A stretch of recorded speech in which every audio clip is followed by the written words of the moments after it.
Alright, let's talk about the new iPhone 13 and 13 mini. So at first glance, they look a lot like the iPhone 12s, with the biggest visible difference being the new camera systems, in that the cameras now have a diagonal layout. Apple says this new layout helped them fit a bigger sensor that brings in 47% more light than before. This is one of the biggest sensor upgrades we've seen in years, and one that should take low light performance on the iPhone to the next level. On top of that though, the diagonal layout also helped Apple fit in their sensor shift tech that last year was only available on the highest end iPhone 12 Pro Max. This tech literally moves the camera sensors to correct for shaky hands, meaning videos you shoot on the iPhone 13 and the 13 mini should be smoother than ever. In terms of new camera features, there's a new mode called photographic styles, which kind of work like filters do, except for styles are more selective in where all the adjustments are applied, allowing them to preserve things like skin tone. But maybe the more exciting new camera feature is what Apple is calling cinematic mode, where it's basically like having portrait video, with the ability to have your subject in focus while blurring everything else in the background.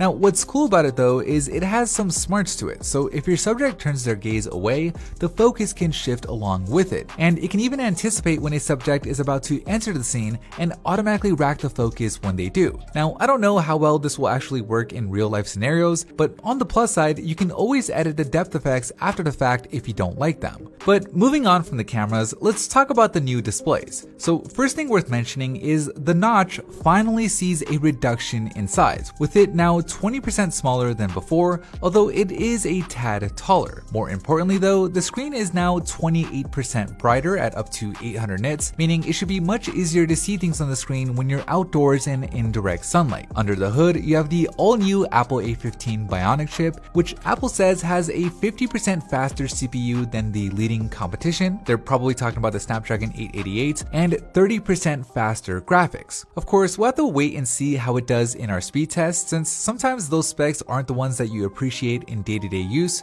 but one thing you will appreciate is the bigger batteries, which Apple claims adds 1.5 hours of battery life to the iPhone 13 mini over the 12 mini, and 2.5 hours more for the iPhone 13 compared to the iPhone 12. Again, we'll have to wait and see how it performs in our battery test, but if the claims translate, it's a huge leap in battery life. The iPhone 13s come in 5 new colors in pink, blue, midnight, starlight, and product red, and the starting storage has been doubled to 128GB versus 64.